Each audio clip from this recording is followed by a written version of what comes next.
My name is Maya Tillman, and I'm 29 years old. For 6 of those years, I was a sergeant in the United States Army. I came home from a long, grueling deployment in Afghanistan with a permanent limp from a piece of shrapnel that decided to make my thigh its new home, and a mind cluttered with ghosts that didn't pay rent. The physical scars were the easy part. They were visible, understandable, a neat map of a single terrible moment. But the deepest wound, the one that festered in the quiet of the night, wasn't inflicted by an enemy combatant thousands of miles away. It was carved into me right here, in my childhood home, by my own sister. My younger sister Chloe, the golden child of Oak Creek, had stolen my story. She had taken the single most traumatic event of my life, polished it until it gleamed, and wore it like a designer gown. She'd built a career on my pain, becoming a celebrated local hero and a burgeoning influencer, all for a battle she never fought, a sacrifice she never made, and tonight, the town was about to give her a medal for it. They had banners with her smiling face strung across Main Street. They had a stage, a mayor, and a fawning crowd ready to celebrate her courage. They thought they were giving her an award, but I was about to give them something far more valuable. I was about to give them the truth. Before I take you into that crowded town square and show you exactly how the carefully constructed world of Oak Creek's darling came crashing down, not with a shout, but with the chilling silence of reality, I'd love it if you'd let me know where you're all watching from tonight in the comments below. It helps me feel connected to you all, knowing we're sharing this space together. And if you've ever felt invisible, if you've ever had your own experiences dismissed or stolen, go ahead and hit that like button. It means a lot to know I'm not alone. For all the new viewers here, please consider subscribing to join our community of survivors and storytellers. Now let's go back to the beginning of the end. The flight home was a brutal transition from one world to the next. One moment, I was surrounded by the muted, dusty palette of a military air base, the air thick with the smell of jet fuel, and the familiar, comforting weight of my gear. The next, I was stepping into the overwhelming sensory overload of a commercial airport, a kaleidoscope of bright colors, cloying perfumes, and the cacophony of 100 different conversations. The world felt too loud, too fast, too bright. Every sudden noise, every person who brushed past me too quickly, sent a jolt of pure, unadulterated adrenaline through my system. My body was still wired for a war zone, but my mind was struggling to process the bewildering peace of home. My parents, Frank and Susan, were there to meet me. Their hugs were awkward, a little hesitant, as if they were handling a piece of fragile china they weren't sure how to hold. "Maya, you're back," my mother said, her smile not quite reaching her eyes. "It's just wonderful."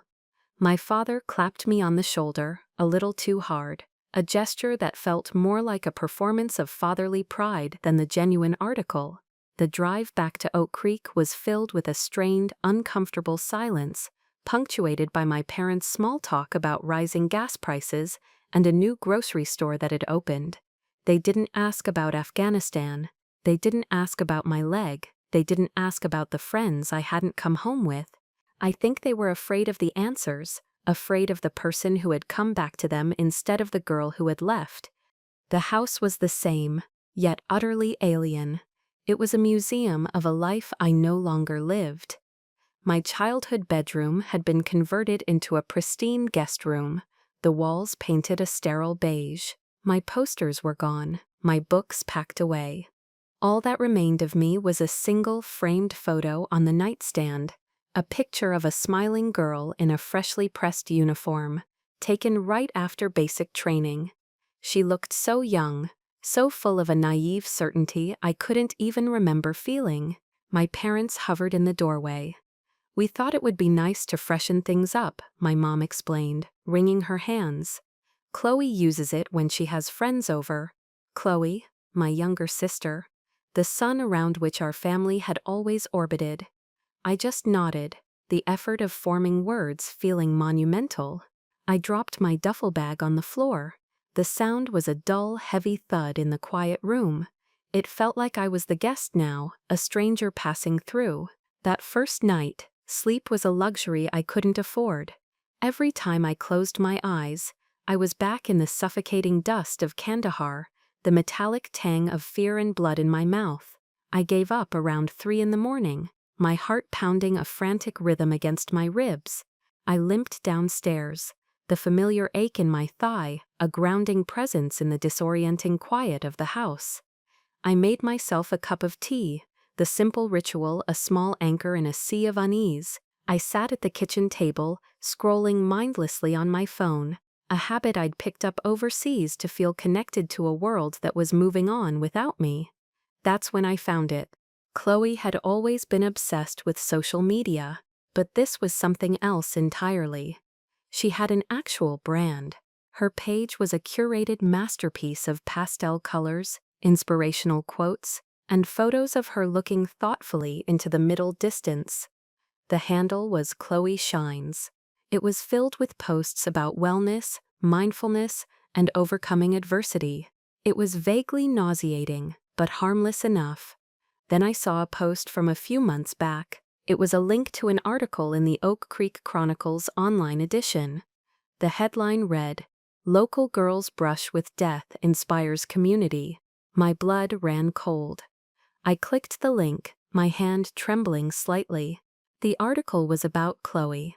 It detailed her supposed experience as a freelance combat journalist, a title she had never held, embedded with a military unit in Afghanistan. It described an ambush, an IED, a moment of incredible bravery. Her bravery. She had taken my story, the one I couldn't speak about, the one that woke me up screaming in the night. She had stolen it and was wearing it for public consumption. The details were just right enough to be mine, but twisted and sanitized for mass appeal. The IED that had torn through our vehicle, the firefight that had erupted in the chaotic aftermath, my commanding officer, Sergeant Evans, bleeding out in the dirt. It was all there, but refracted through a lens of heroic fiction. In Chloe's telling, she hadn't been a soldier. She was an observer, a storyteller. She claimed she had calmly documented the unfolding heroism, as if she were directing a movie. The article quoted her saying, "In that moment, amidst the chaos, I knew my job was to capture the light in the darkness." The most galling part was the fabrication about Sergeant Evans. The real memory was a frantic, desperate scramble. It was me, screaming into my comms for a medic, dragging his dead weight across 50 yards of exposed ground, while bullets kicked up dust at my feet. It was the weight of him, the guttural sounds he made, the sheer animal terror that I might not make it. In Chloe's version, she had knelt beside him, holding his hand as his life slipped away, whispering comforting words and using her media savvy to guide a rescue helicopter to their precise location. It was a lie, a beautiful, cinematic, and utterly monstrous lie, built on the bones of my trauma. I felt a wave of nausea so intense I had to put my head between my knees, my breath coming in ragged gasps. I was back there. I could smell the cordite, feel the grit of the sand in my teeth. The raw, unedited horror of that day flooded my senses, and superimposed over it was my sister's beatific smiling face. She hadn't just stolen my story, she had erased me from it. The next morning, I tried to talk to my parents. I felt like a child again, needing them to see the injustice, to fix it. I found them in the kitchen, sipping coffee and reading the paper, the picture of domestic bliss. I placed my phone on the table between them, the article displayed on the screen. "You need to read this," I said, my voice hoarse. My mother picked up the phone, her brow furrowed. She read for a moment, then passed it to my father. He skimmed it, his expression unreadable. When he looked up, there was no outrage, no shock. There was just a kind of weary patience. "Oh, honey," my mother began, her voice soft and placating, the tone she used when I was a teenager, being dramatic. "She's just inspired by you. It's her way of honoring you." I stared at her, dumbfounded. "Honoring me? Mom, She's lying. She's claiming she was there. She's describing things that happened to me. My father sighed, folding his newspaper with deliberate precision. Maya, Chloe is doing so much good with this. She started a foundation, Chloe's Light, to raise money for veterans' charities. She's giving talks. She's inspiring people.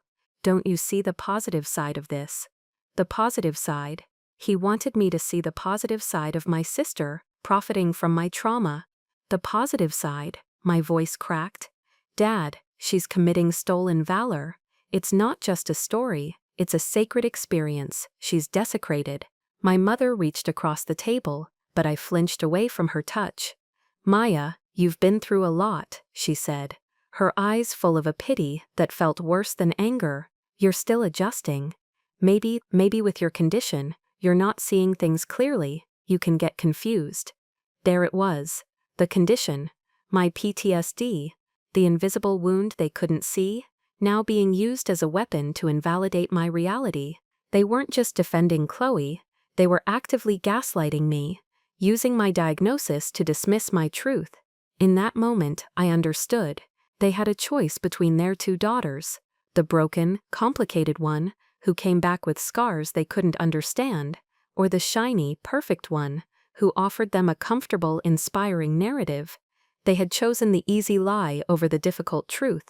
They had chosen Chloe. The days that followed were a waking nightmare. My parents' denial, coupled with Chloe's burgeoning fame, created a funhouse mirror effect, where my own reality felt distorted and unreliable.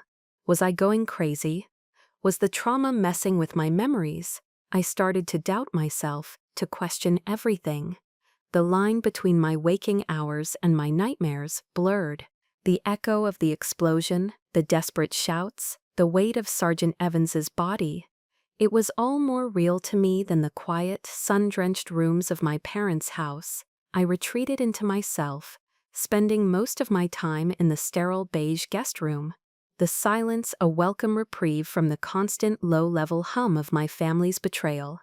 I felt like a ghost haunting my own life, invisible, unheard. My family saw my withdrawal as confirmation of their narrative. Maya was struggling, she was unstable. It was easier for them to believe that than to confront the truth of what they were enabling. One particularly bad night, after a nightmare that left me shaking and slick with sweat, I knew I couldn't do it alone anymore. I needed an anchor. I needed someone who had been there. Someone who knew the truth wasn't a matter of opinion. My fingers trembled as I scrolled through my contacts and found his name, Ben Carter. He had been in my unit, a quiet, steady presence who had seen the same things I had. He'd been medically discharged a year before me after taking shrapnel to his shoulder. I hadn't spoken to him in months. It took 3 rings before he answered, his voice groggy with sleep. Hello. I almost hung up. What was I doing? Burdening him with my family drama, but the desperation won out. Ben? It's Sergeant Tillman, Maya. His voice changed instantly, shedding sleep and becoming alert. Sarge? Is everything okay? Are you all right? The genuine concern in his voice was a balm to my frayed nerves. I took a shaky breath and the whole sordid story came tumbling out. Chloe, the article, my parents, the self-doubt. I talked for 10 minutes straight, the words spilling out in a torrent of pain and confusion. When I finally finished, there was a long silence on the other end of the line. I thought I'd scared him off. Ben? I whispered. His voice, when it came, was low and vibrating with a fury that was more validating than 1,000 words of comfort. Are you kidding me? Stolen valor? From your own sister? That is the lowest, most disgusting thing I have ever heard. Tears I didn't know I'd been holding back started to stream down my face. He wasn't telling me I was overreacting. He wasn't telling me to see the positive side. He was angry for me. Sarge, listen to me, he said, his voice firm. You are not crazy. You are not misremembering. What you did that day, I was there. I saw it. You saved Evans's life. You're a damn hero. And don't you ever let anyone, especially your family, tell you otherwise. His words were a lifeline, pulling me from the drowning depths of my own uncertainty. He had been there. He knew. I wasn't alone in my truth. We talked for another hour. He told me about his quiet life now, working as a park ranger in the mountains a few hours away. He told me about his own struggles with coming home, the way the silence could be as loud as the explosions. Before we hung up, he said something that would change everything.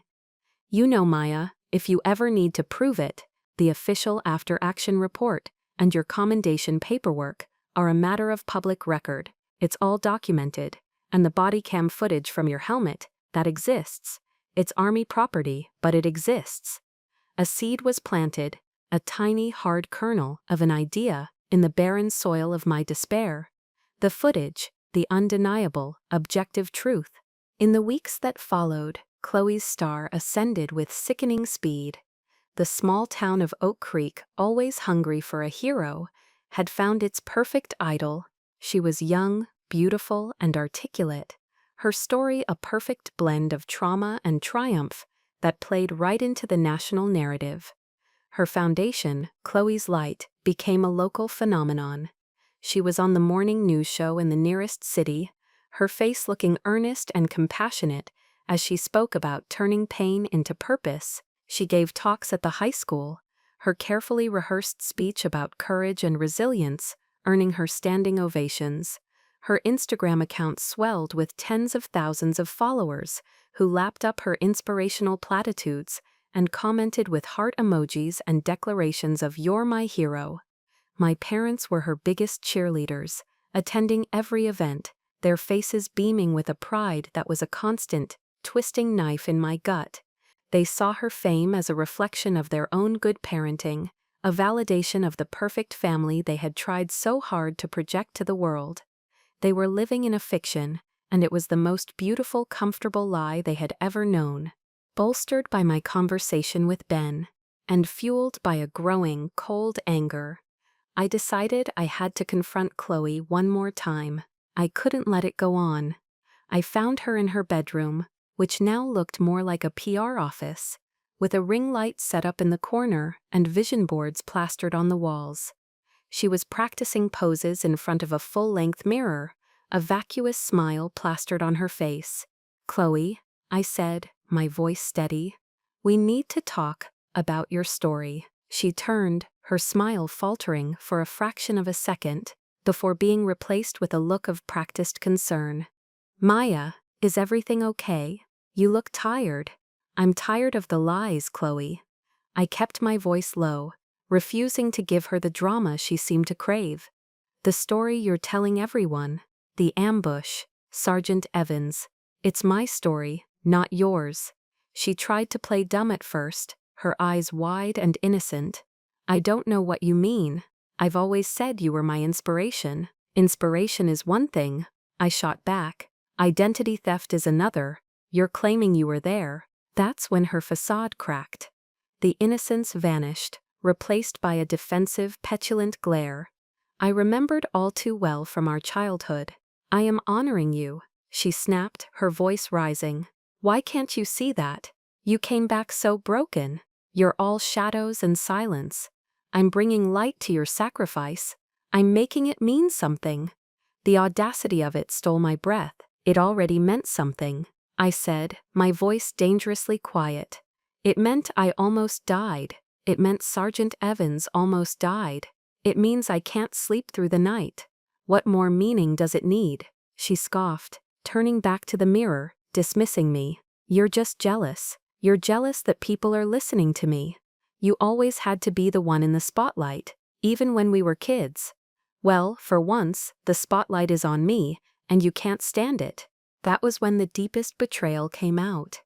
I asked her how she knew the details, the specific things that only someone who was there would know. Her answer was casual, almost careless, and it shattered something inside me. "I heard you," she said, applying lipstick with a steady hand. "You talk in your sleep, scream, mostly, and I read some of the letters you sent home to Mom and Dad. They left them on the kitchen counter." She had listened to my nightmares, my tortured subconscious reliving of the worst day of my life, and she had read my private, terrified words, and she had seen not a sister in pain, but a story to be mined. She saw my trauma as raw material for her brand. "I took your ugly, messy pain," she said, meeting my eyes in the reflection, her own gaze hard and triumphant, "and I made it into something beautiful, something useful. You should be thanking me." I left the room without another word. There was nothing left to say. She wasn't just a liar, she was a ghoul, feeding on the experiences of others because she had none of her own. The argument was pointless. She lived in a world where truth was whatever she wanted it to be, and in her world, she was the hero. I was just the bitter, damaged source material. The final straw came a week later. It was announced on the front page of the Oak Creek Chronicle. The town council, in a unanimous vote, had decided to award Chloe Tillman with the inaugural Oak Creek Medal of Valor. The award, traditionally reserved for firefighters, police officers, or citizens who performed documented acts of life-saving bravery, was being given to my sister for her inspirational courage in the face of terror and her subsequent philanthropic work. There would be a public ceremony. It was to be the main event of the annual Founders' Day festival. My parents were beside themselves with joy. They started planning a huge after-party, drawing up guest lists and arguing about caterers. "Isn't it wonderful, Maya?" my mother gushed, her eyes shining. "You must be so proud. In a way, this award is for you too. It's a testament to the values our family stands for." I just stared at her, a cold, clear certainty solidifying in my chest. This was it. This was the point of no return. A public award for a private lie was an obscenity I could not let stand. But I knew I couldn't fight it with their weapons. I couldn't scream or cry or make a scene. That would only validate their narrative of me as the unstable veteran. They would dismiss my words as the ramblings of a traumatized mind. I couldn't fight their fiction with more words. I needed something else. I needed proof. Cold, hard, undeniable proof. I needed the body cam. The process of acquiring the footage was a war of its own. Fought not on a battlefield, but in the labyrinthine trenches of government bureaucracy. I filed a Freedom of Information Act request, citing my direct involvement in the incident. The initial response was a form letter stating my request was being processed. Weeks crawled by. I made calls, was put on hold for hours, transferred from one indifferent clerk to another. It was a slow, grinding process designed to make you give up. There were moments I wanted to. The effort felt monumental, and my energy was so low. But then I would see another picture of Chloe online, another article praising her bravery, and a fresh wave of cold resolve would wash over me. Ben was my guide through the maze. He'd been through the VA system and knew the language of bureaucracy. "You need to use these exact words in your follow-up email," he'd tell me. "Reference this specific regulation. Ask for this specific person." He was my command post, my logistics officer in this quiet, personal war. He kept me going when the frustration threatened to swallow me whole. Finally, after nearly 2 months of persistent, dogged effort, it arrived. Not in a dramatic fashion, but in a small, plain, padded envelope, tucked into our mailbox between a credit card offer and a flyer for a local pizzeria. My name and address were printed on a simple label from the Department of the Army. My hands were shaking as I took it up to my room. I closed the door, my heart hammering against my ribs. Inside the envelope was a single, black USB drive, nothing else. I sat at the small desk in the guest room and plugged the drive into my laptop. I clicked on the single video file. The screen filled with a view I knew intimately. The dusty, sun-bleached interior of a Humvee, seen from the perspective of my own helmet. The footage began. There was no Hollywood score, no dramatic editing. It was just raw, chaotic, and terrifyingly real. The jostling of the vehicle, the muffled conversations of my squad, my own steady breathing. Then, the explosion. The screen went white for a second, the sound a deafening roar that made the cheap laptop speakers crackle. The camera spun wildly as I was thrown against the side of the vehicle. Then, the shouting began. Contact, contact, IED ambush, 3 o'clock, the air filled with the sharp, cracking sound of incoming fire. The video was shaky, disorienting, as I scrambled out of the vehicle and took cover. Man down, a voice screamed. Evans is hit. Sergeant Evans is hit. My own voice, strained but clear, cut through the noise. Covering fire. I'm going for him. The camera lurched forward as I broke cover, the world dissolving into a blur of brown earth and blue sky. The audio was a cacophony of gunfire, shouting, and my own ragged, desperate breaths. I watched myself, a small figure on a digital screen, run toward a fallen comrade. I watched myself haul his much larger body through the dirt, the sound of bullets whizzing past the helmet microphone. The footage ended abruptly as I dragged him behind the meager cover of a low wall. The screen went black. I sat there for a long time, the silence of the room a stark contrast to the hell I had just re-witnessed. I felt a grim, profound sense of finality. I ejected the drive and put it carefully in my pocket. I had what I needed, the truth. The days leading up to the Founders' Day ceremony were surreal. A strange calm had settled over me. My plan was set, my weapons secured. All that was left was to wait. My family mistook my quiet demeanor for resignation. They thought I had finally accepted Chloe's reality, that I had been worn down into submission. My mother would give me sympathetic looks, patting my arm and saying things like, "It'll get easier, honey, time heals." My father encouraged me to make an effort for the ceremony, to show a united front. Chloe, meanwhile, was in her element. Her arrogance had blossomed into full-blown narcissism. She practiced her acceptance speech in front of the bathroom mirror, her voice dripping with false humility. "I am so humbled by this honor," she'd say to her own reflection, "but this award isn't really for me. It's for all the brave men and women who serve, and it's for my sister Maya, whose quiet, unseen strength was the ultimate inspiration." The irony was so thick it was almost suffocating. I would just watch her, a silent observer in my own home, my face a neutral mask. On the morning of the ceremony, I made a single copy of the USB drive. I labeled the original evidence and put it in a safe place, the copy a small anonymous silver stick. I slipped into the pocket of the simple dark blue dress I planned to wear. They were celebrating a fantasy. I was about to bring them the reckoning. Founders' Day in Oak Creek was a Rockwell painting come to life. The town square was a sea of smiling faces, American flags, and the smell of popcorn and cotton candy. A large temporary stage was erected in front of the courthouse, flanked by enormous banners bearing Chloe's professionally shot headshot. "Oak Creek honors a hometown hero," the banners proclaimed.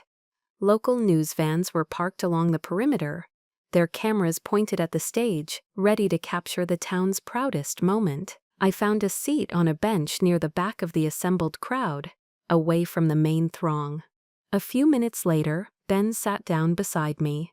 He'd driven the 3 hours from his park ranger station without a second thought when I'd told him what I was planning. He didn't say anything, just gave my shoulder a reassuring squeeze. His solid, quiet presence was all the support I needed. In the front row, I could see my family. My parents, dressed in their Sunday best, looked nervous and ecstatic, and Chloe. She was a vision in a white dress, looking every bit the virginal saint. She radiated a serene confidence, waving to people in the crowd as if she were royalty. She was living the greatest moment of her life. She had no idea it was also going to be her last. The ceremony began with a series of mind-numbing speeches from local dignitaries.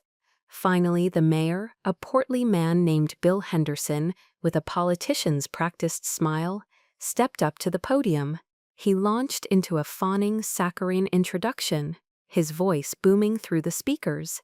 He recounted Chloe's story, my story, with all the dramatic flair of a B-movie narrator. "In a world often shrouded in darkness," he declared, "one of our own, a young woman of incredible fortitude, stared into the face of evil in the deserts of Afghanistan and did not blink. I watched Chloe in the front row. She dabbed at a perfectly dry eye with a tissue, a masterful performance of humble emotion. The crowd was completely captivated, hanging on the mayor's every word. I felt a strange sense of detachment, as if I were watching a play for which I already knew the ending. Ben glanced at me, his expression a mixture of anger and concern. I just gave him a small, almost imperceptible nod. It was almost time. As the mayor began to wind down his speech, I quietly stood up. "I'll be right back," I whispered to Ben. I didn't walk toward the stage. I didn't head for the front row to confront my family. Instead, I circled around the edge of the crowd, making my way to a small white tent set up behind the main stage. This was the nerve center for the event's audio visuals. Inside, a young man, no older than 19, sat hunched over a laptop, scrolling through his social media feed, bored. He looked up, startled, as I stepped inside. I didn't give him time to ask questions. I pulled my military ID from my pocket and held it out for him. "Sergeant Maya Tillman, United States Army," I said, my voice low and authoritative, the old command tone coming back to me, as if I'd never left the service. "I have a video presentation from the Department of the Army that needs to be played as part of this tribute. It's official." I held out the small silver USB drive. The kid looked confused, flustered. The mayor didn't say anything about another video," he stammered. "It's a last-minute addition from the military. A surprise for my sister," I lied smoothly. My calm, no-nonsense demeanor, combined with the official-looking ID, seemed to override his hesitation. "Okay, sure," he said, taking the drive. "What's the cue?" I looked him directly in the eye. "Right after the mayor says her full name, Chloe Tillman, when he presents the award. I want you to play the file on this drive.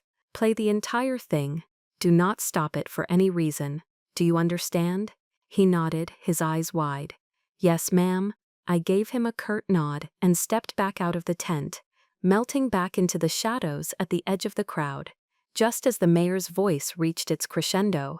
"And so it is my great privilege, my distinct honor, to present the first ever Oak Creek Medal of Valor to a true American hero, an inspiration to us all. Please welcome to the stage Miss Chloe Tillman." The crowd erupted. Thunderous applause and cheers echoed through the town square. My parents were on their feet, tears of pride streaming down their faces. Chloe stood up, her face a mask of radiant, triumphant joy. She blew a kiss to the crowd and began her walk to the stage, a conquering hero returning from war. And then it happened. The two large screens on either side of the stage, which had been displaying Chloe's smiling face, flickered. For a single heart-stopping second, they went black. The applause began to falter, a few confused murmurs rippling through the crowd. Then the screens came to life, not with a picture of Chloe, but with the gritty, shaky view from my helmet camera. There was no sound at first, just the image of the inside of the Humvee. Then the audio kicked in. The roar of the IED was so sudden and violent that several people in the front row physically jumped. A collective gasp swept through the crowd. The applause died instantly, replaced by a stunned, absolute silence. On the screens, the chaotic aftermath of the ambush unfolded in brutal, high-definition reality. The frantic shouts, the crackle of gunfire, the raw, unfiltered terror. Chloe had frozen halfway to the stage. Her perfect smile had vanished, her face a canvas of disbelief that was rapidly morphing into dawning, abject horror. She stared at the screen, her mouth hanging open, as if seeing a ghost. My parents were on their feet, their joyful expressions replaced with slack-jawed confusion. The mayor stood at the podium, looking from the screens to Chloe and back again, his face a comical mask of bewilderment. Then my voice, strained but unmistakable, cut through the speakers. "Covering fire. I'm going for him. The camera's point of view lurched violently as my body broke from cover. The crowd was utterly silent now, 1,000 people held captive by the terrible truth playing out before them. They weren't watching an inspirational story. They were watching the real, ugly, terrifying face of combat. They saw me, the sister they'd been told was quiet and struggling, dragging a grown man through a hail of bullets. They heard my ragged breathing, the grunts of exertion, the near-animal sounds of a human being fighting for survival. The footage played for what felt like an eternity, but was in reality only 93 seconds. It ended as abruptly as it began, the screen going black the moment I pulled Sergeant Evans behind the wall. For a long, heavy moment, a profound and complete silence hung over the town square of Oak Creek. The lie had been so loud, so celebrated. The truth was silent, and its silence was deafening. Chloe was still standing there, a statue of shame, exposed and utterly alone in the space between the crowd and the stage. The hero of Oak Creek had been vaporized. I didn't stay to watch the fallout. I didn't need to. Ben put a hand on my back, and together we turned and walked away. My work was done. As we melted into the dispersing edges of the crowd, the silence behind us finally broke. It wasn't applause, it was a confused, angry murmur, the sound of 1,000 people realizing they had been duped. The spell was broken. We didn't look back. Ben drove, his hands steady on the wheel, heading out of town without a word. We ended up at a nondescript 24-hour diner an hour down the highway, the kind of place with cracked vinyl booths and coffee that was more brown than it was flavorful. We just sat there, the fluorescent lights humming above us. I watched the waitress refill our mugs, the simple, ordinary action feeling like it belonged to another universe. Finally, Ben spoke, his voice gentle. "You okay, Sarge?" I took a sip of the bitter coffee and looked at him. A real, genuine smile touched my lips for the first time in what felt like years. "I think so," I said. And the strangest part was, I meant it. A weight I didn't even realize I had been carrying, the crushing burden of their fiction, had been lifted.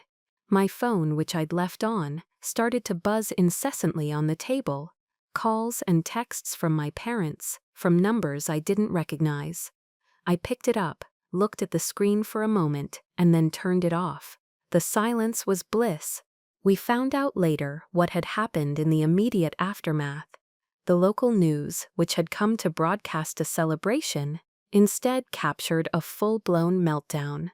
Chloe, a reporter gleefully recounted, had crumpled to the stage, letting out a theatrical wail before collapsing from what her parents later called a severe panic attack. The mayor had mumbled something incoherent into the microphone before scurrying off stage. The event was unceremoniously cancelled. The story had shifted in an instant. The headlines that evening weren't local hero honored. They were charity founder's bravery questioned after shocking video derails ceremony. They showed up at my house later that night. I wasn't at my parents' place. I was at the small, cheap motel Ben had rented for me, so I wouldn't have to go back there, he'd insisted. But they tracked me down. My parents and Chloe, a united front of rage and victimhood. It wasn't the groveling apology I might have once dreamed of. It was an attack. "How could you?" my mother shrieked the moment I opened the door, her face blotchy and tear-streaked. "How could you humiliate your own sister, your own family, in front of the entire town?" My father stood behind her, his arms crossed, his face a mask of cold fury. "You've always been selfish, Maya. This is the most monstrously selfish thing you have ever done." Chloe was sobbing, but they were crocodile tears. Through her manufactured hysterics, her words were pure venom. "You ruined my life. Everything I worked for, everything I built, it's gone. Why do you hate me so much? Why did you have to destroy me?" In the past, their words would have flayed me open. I would have crumbled, questioning myself, accepting the blame. But something had fundamentally shifted inside me. The person who had craved their approval was gone. burned away in the crucible of their betrayal. I stood in the doorway, my posture relaxed, my gaze steady. I let their tirade wash over me, and when they finally paused for breath, I spoke, my voice devoid of heat or passion. It was calm, it was final. Your life, I said, looking directly at Chloe. You built a life on my nightmare. You didn't build anything, Chloe. You stole the foundation. You weren't honoring me, you were wearing my pain like a costume. You talked about bringing light, but all you did was bask in the reflection of a fire that almost killed me. I then turned my gaze to my parents. And you two, I said, my voice dropping even lower. You let her, you encouraged her. You chose the pretty lie over the ugly truth because it was easier. It made you feel better. It made you look better. Don't you dare stand here and talk to me about humiliation. I didn't humiliate her. The truth did. There's a profound difference. I held their stunned gazes for a moment longer. I think you should leave now. My mother opened her mouth to argue, but I simply closed the door in their faces. The soft click of the lock echoing the definitive closing of a chapter in my life. The boundary had been set. It was a wall of my own making, and it was impenetrable. The public fallout was swift and brutal. The term stolen valor spread through Oak Creek like a virus. Chloe went from town darling to town pariah overnight. Her Chloe Shines social media accounts were flooded with thousands of hateful comments before she deleted them entirely. The veterans' charities she had supposedly been supporting issued public statements clarifying they had received only token donations from her foundation and were severing all ties. The friends who had flocked to her side vanished. The shunning was absolute and merciless. My parents weren't spared. They were Chloe's enablers, the architects of the lie. They faced the town's collective scorn. They were whispered about in the grocery store. Old friends crossed the street to avoid them. They became prisoners in their own home, trapped by the shame I had refused to carry for them any longer. For the first time, they were forced to live with the consequences of their choices, and they did not bear it well. The day after the ceremony, I packed my duffel bag and left my parents' house for good. I didn't leave a note. There was nothing left to say. Ben helped me find a small, one-bedroom apartment on the outskirts of town, a place that was mine and mine alone. The first thing I did was buy a new lock for the door. The second thing I did was make a call. I found a therapist who specialized in trauma and PTSD, not because someone had told me I was broken, but because I finally wanted to heal for myself. I started the hard work of untangling the knots in my mind, of facing the ghosts on my own terms. The quiet of my new apartment was a sanctuary. I started to sleep through the night more often than not. A few months later, I re-enrolled in the local community college, taking online classes at first. My major was psychology. I had a new plan, a new purpose. I wanted to become a therapist, to work with veterans, to be for them what Ben had been for me, a steady, validating presence who understood that the deepest scars are the ones no one can see. It was almost 6 months before my mother called me. I didn't recognize the number at first. Her voice was different. The sharp, defensive edge was gone, replaced by something subdued, fragile, broken. She didn't make excuses. She didn't try to justify their actions. She just apologized. "We were wrong, Maya," she said, her voice cracking. "I was wrong. I was so caught up in the shine of it all. It was easier to believe in Chloe's beautiful story than to face your pain. I was a coward, and I am so sorry." I listened, my own heart a strange mixture of old hurt and new compassion. The apology didn't magically erase the years of feeling invisible, but it was a start. It was real. "Thank you for saying that, Mom," I said, my voice quiet. "It means something, but it's going to take a long time." The relationship wasn't fixed, but for the first time, a door to a possible future had been cracked open, a future that would exist entirely on my terms, built on a foundation of honesty, no matter how difficult. I never spoke to Chloe again. I heard through a cousin that she had moved out of state, somewhere in the Midwest where no one knew her name. She was working a retail job, living an anonymous life. The light she had so desperately chased had been extinguished. I felt no satisfaction in her downfall, no sense of victory. It was simply a consequence, the natural and inevitable result of a life built on air. Her new reality was the one she had earned. My new reality was the one I was building, one brick at a time. The public ceremony was never about destroying my sister. It was about reclaiming myself. It was an act of profound self-respect, a declaration that my story, my pain, and my survival were mine alone. They were not for sale. They were not for public consumption. They were not a brand. The greatest lesson I learned is that my value was never up for debate. It wasn't determined by a medal, or a newspaper article, or the approval of my family.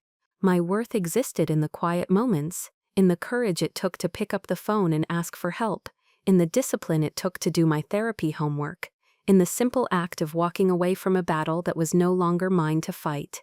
My true strength wasn't just in dragging my sergeant out of the line of fire. It was in finally letting go of the rope and walking away from the toxic tug-of-war with my own family. My head held high,